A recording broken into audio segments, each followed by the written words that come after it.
music tech.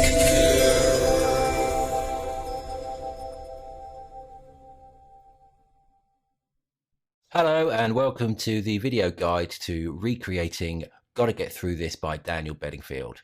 Now this track was a UK garage hit back in 2001 and made it to the mainstream in 2002 and even won a Grammy in 2003. It stands out as a track that was made in Daniel Bedingfield's bedroom on the sequencer called Reason. Now Reason was a very popular and still is a very popular sequencer package, and one of the things that it was known for is chopping up loops using its Rex player. Given that in mind, a lot of the sounds in here would have been taken from vinyl and chopped up in that way. So sonically, it's very difficult to recreate this track because of those samples that are being used, and even getting the groove right is very, very tricky. So, but as long as you're in the ballpark, that's the main thing. And as long as you use some of the techniques that I'm showing here today, you should be able to get a pretty good approximation of the original track. So we're going to go through sound by sound. We're going to start with the organ bass, which was a Hammond organ sample. And we've got the EVP3 to try and recreate that. Now, if you look here, we have the drawbars up here at the top. Now, these are what shape the sound. We start with a very basic sound, and what we do is we add harmonics to it. That's why this was called an additive synthesizer, because you basically add harmonics to the original sound. So let's have a listen. And I'll change the drawbars.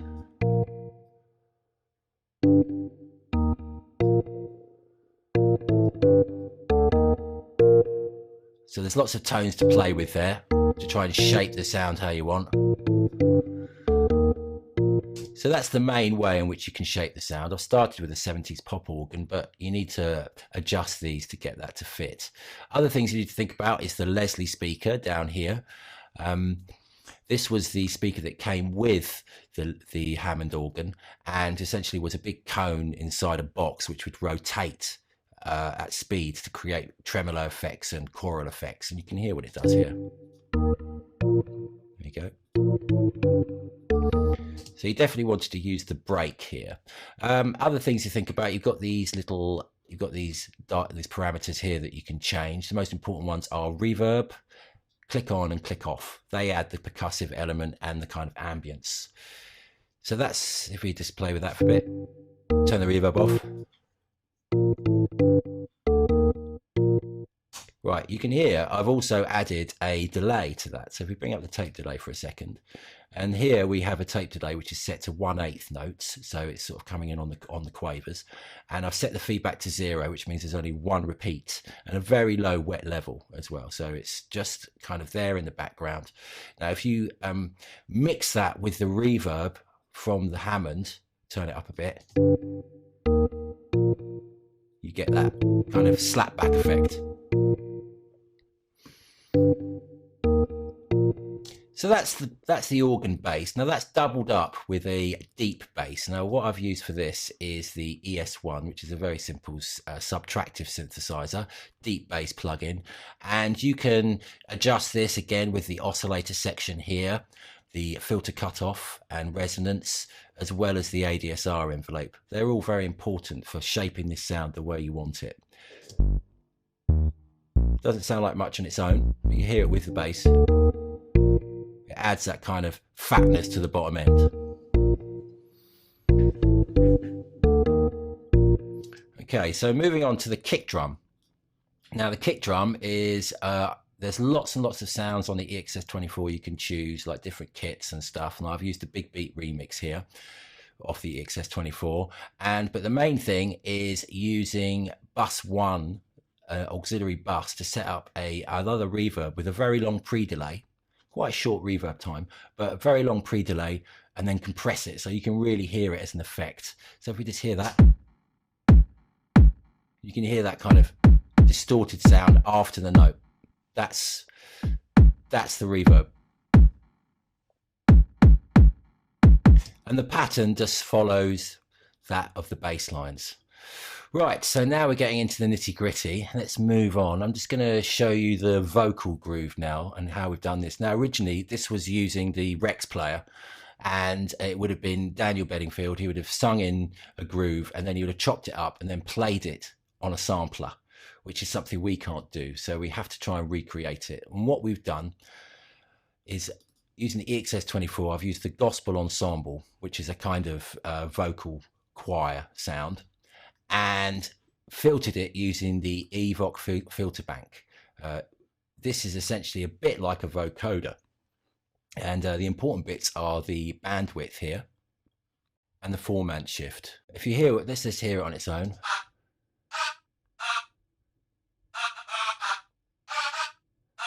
I've also used loads of EQ to chop out the bottom end here and try and really emphasize the tops to make it sound thin.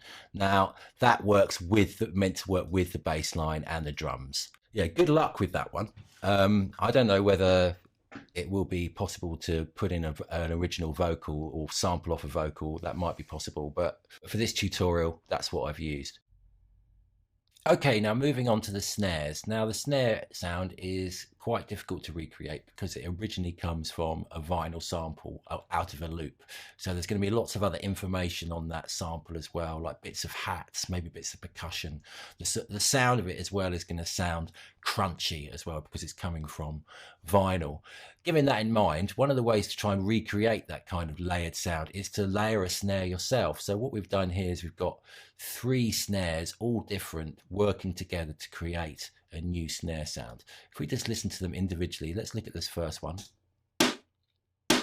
Right, so I've used the EXS24 here, electronic snare bank, and what I've done to edit it is I've changed the tuning or the pitch of it. So if we play it, and you can hear what happens when I change the pitch.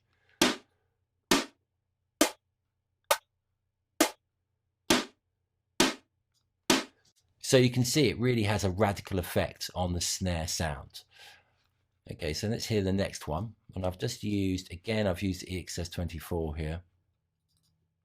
And I've used the 909 kit snare sound, and I've pitched it up this time to give it the kind of pop at the beginning. There we go. And then the last one is the body snare. Now this is a kind of like to emulate a changing hi-hat that's happening. And it sounds like this. I've made them various different lengths, just sort of through the bar to sort of emulate a change in the snare sound. So if we hear them all together.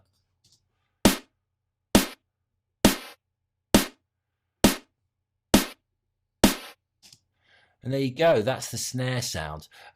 Things that we've done production-wise is, if we just go through them from the top here, EQ, just a bit of EQ to boost the top end there on the first snare, followed by some light compression. Now sample delay, just a bit on the left side, tiny bit, just to give it a bit of width. And then moving on to the 909 pitched up snare, again sort of boosted between 1 and 5k, but a little bit more extreme. And compression. Body snare, that hissy sound. EQ, once again, between 2 and 5k to get that real top end. Compression, bit crusher. Now the bit crusher is a kind of digital distortion unit which you can use to kind of degrade sound. So I've used this to kind of add that vinyl degradation that we're trying to emulate. And that's quite good fun to play with. About drive, the resolution, and how you're downsampling it, and the types of different distortion modes. They're all important. They all change the sound in different ways. So have a look at that. And yes, and that's the snare sound. Right, moving on to the hats. Now the hats move, you've got one pattern which works together, which is this kind of off and on hi-hat pattern. If I play these two together.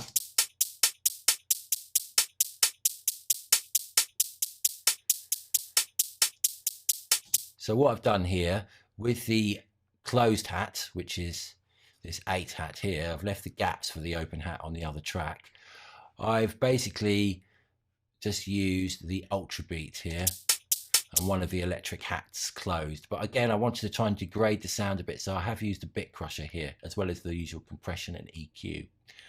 And the open hat, which is this one, I've used, again, I've used a 909 open hat, but I've pitched it up. So if we just change that.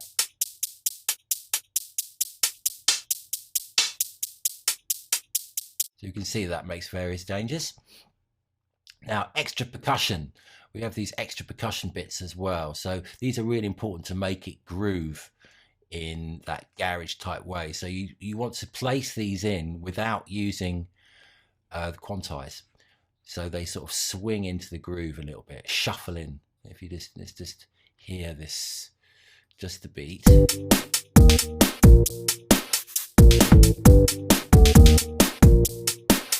You can hear that adds a kind of swing into the snares or into the hi-hats. So that's very key. And I've just used the ultra beat here and another hat part, compressed it, rolled off the bottom end.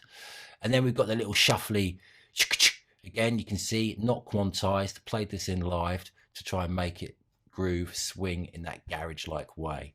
And that's just off the jazz kit, off the EXS24.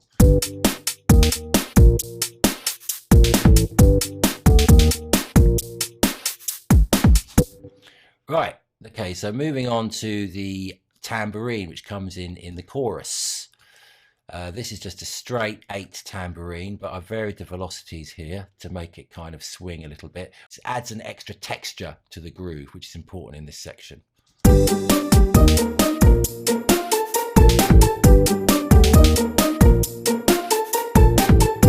So there you go. Right, okay, so just to finish off with the groove, let's look at a production technique which may have been used with this particular mix, the D&D mix, and that is parallel compression. Now, parallel compression is when you take a send of the grooves, all the individual elements of the groove, and you send them to a parallel bus, which you then compress extremely heavily. Now, what I've done here is I've made sure that the compressor threshold is very low, that the ratio is very high, has a slow attack, slow release, and its circuit type is class AU. Now, if I just solo that out, you can hear what it sounds like.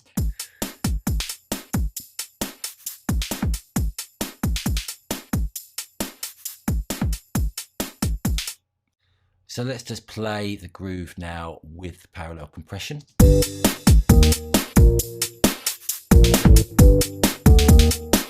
And without.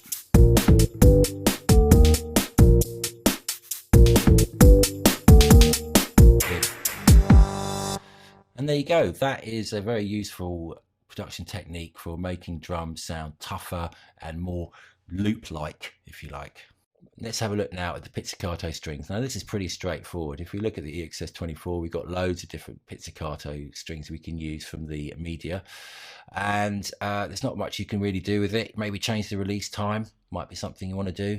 But it's more about getting the notes right. So one of the techniques is doubling up. So this is the original one. And I've doubled it up. I've essentially just put it an octave up as well to add that kind of body that you need. There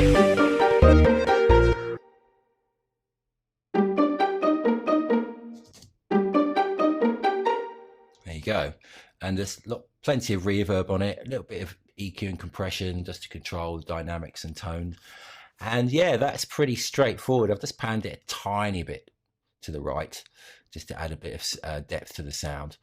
That carries on. Then we've got a bridge section here, and this uses the electric piano sound.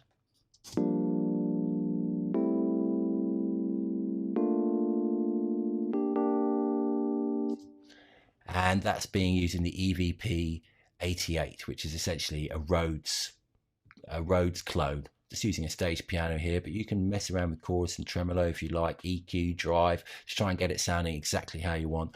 I've just rolled off a little bit of the bass end on the EQ and compressed it slightly and added lots of reverb. So that's all you really need to do. It's pretty much in the back.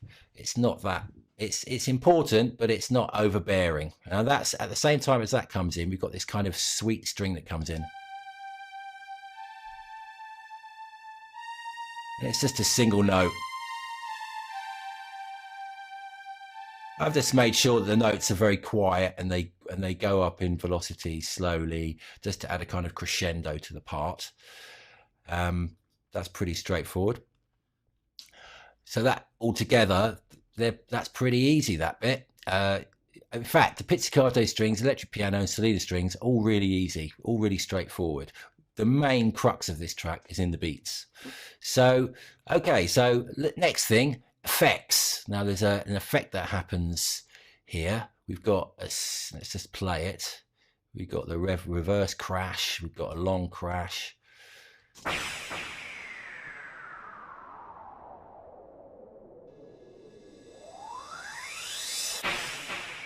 Right, so this requires a few different techniques, quite complex techniques. First one, where does the sound come from? We use the ESP in this case.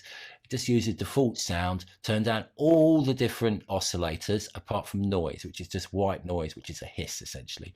Now you can shape that hiss using the frequency and the resonance. You can also shape the way in which it comes in and out with the attack, decay, release, sustain, release, ADSR envelope.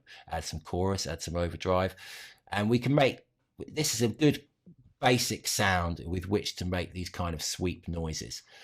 We have to use automation. So if I just open this up automation wise, first of all here we've got cutoff, frequency cutoff. So it starts off quite high, then it shuts down, takes away the top end, and then rushes up again.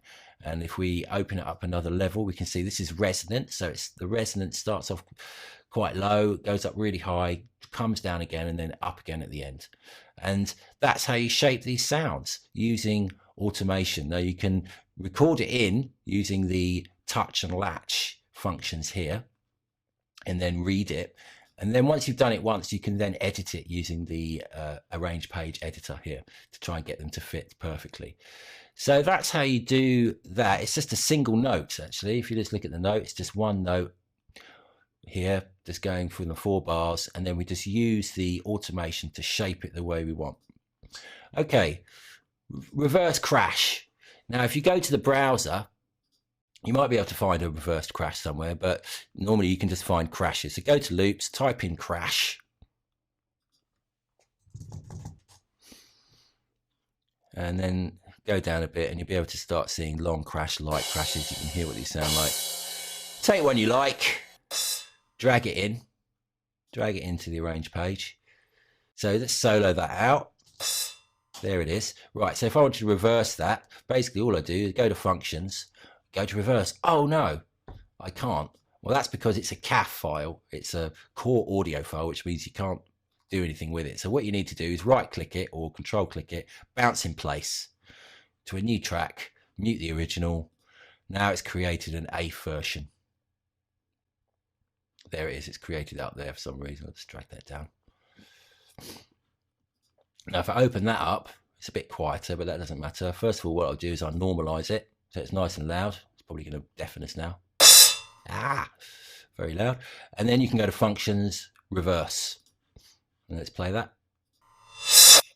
And there you go. There's a reverse sample. So that's how you get your reverse crash or hi-hat, whatever they call it. Okay, so moving on with the effects, there's another effect you can hear here, which is a LFO sweep.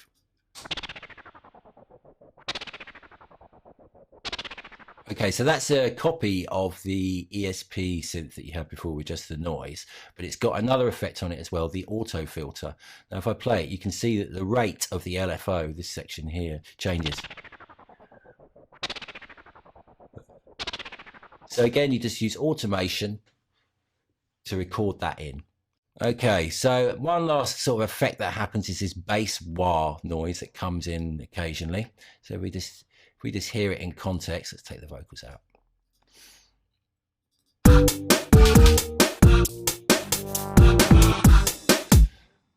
And that's just a little wah sound. And all I've used for that is the default sound from the ES1.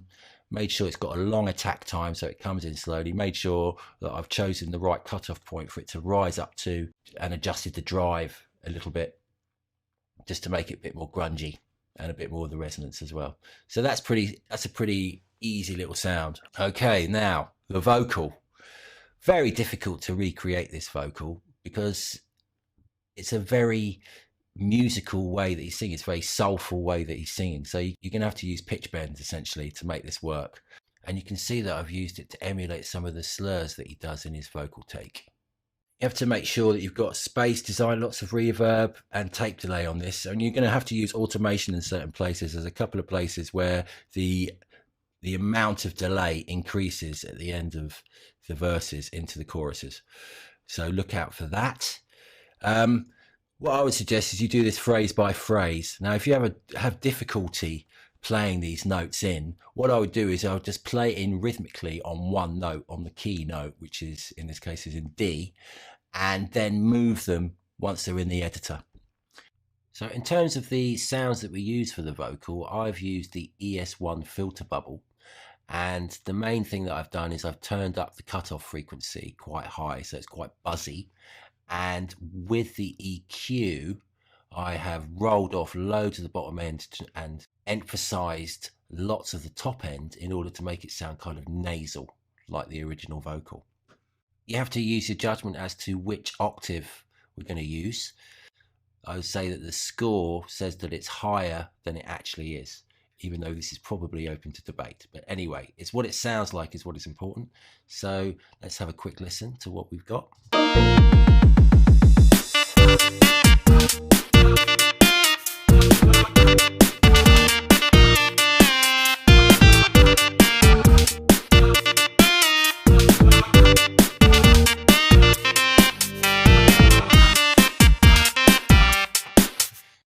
So that's what the vocal sounds like in the verses. We've also got a bit in the choruses. Let's have a quick listen to that.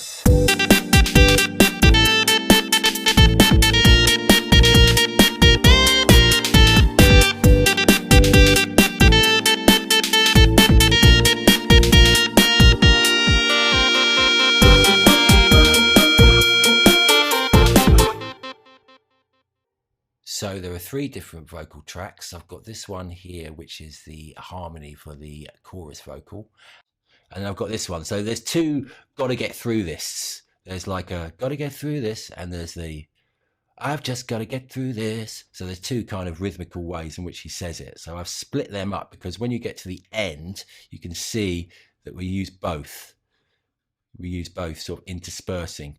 And this section is very complicated in terms of its pitch bends and to get it working because he's doing all these kind of notes here and there. So that's the vocal. You might be able to find a better sound. Probably could. But, you know, in terms of notes, this is pretty good. In terms of mix, you know, get those drums sounding tough. That's the main thing. And getting that organ and bass sound. I mean, that's the crux of the tune. The rest of it, in terms of MIDI programming, is pretty easy, apart from the vocal, of course. That concludes this video. I hope it's some help to you, just to give you an insight into how to recreate this track. And good luck with it. Music Tech.